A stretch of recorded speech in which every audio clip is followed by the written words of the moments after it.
Coba kalian bayangin deh, kalau misalnya Indonesia tuh nggak punya identitasnya.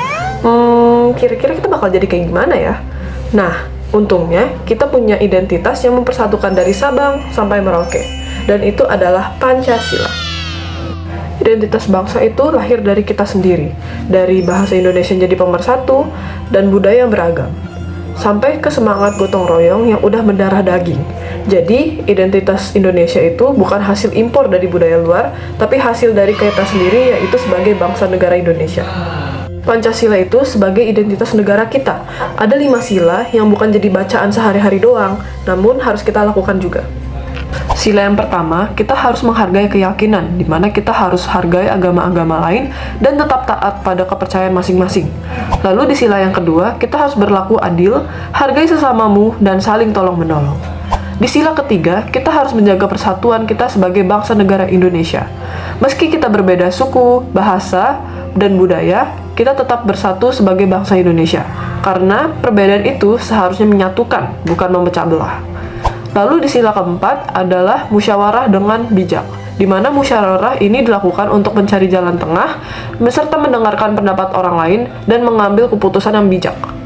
Dan sila yang kelima adalah gotong royong buat tujuan bersama, di mana kita di sini bersama-sama bergotong royong supaya semua orang bisa merasakan keadilan dan kesejahteraan yang merata. Tapi di abad 21 ini, identitas kita mulai hancur dan diuji.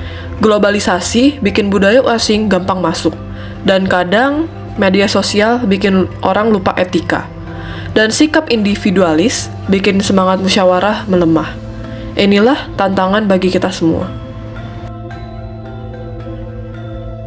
Sejujurnya, saya sebagai generasi muda, saya ingin Indonesia tetap maju teknologi, pendidikan, dan tetap melestarikan budayanya.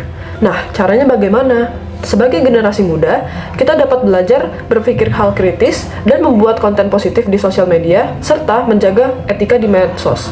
Dan kita juga dapat menghargai teman kita yang berbeda latar belakang. Mungkin hal ini kedengaran kecil, tapi dari hal-hal kecil yang seperti ini, identitas bangsa kita bisa tetap terjaga dan makin kuat. Mari kita jadikan Pancasila sebagai pedoman hidup, bukan hanya sekedar hafalan. Sebagai generasi muda, kita dapat mulai menerapkan Pancasila di kehidupan sehari-hari, seperti di komunitas sekolah, komunitas kecil, maupun di sosial media. Mari kita buktikan bahwa Pancasila itu masih relevan sampai sekarang. Identitas bangsa bukan hanya kita wariskan, namun juga kita menciptakannya setiap harinya. Dan Pancasila adalah identitas kita dan masa depan Indonesia.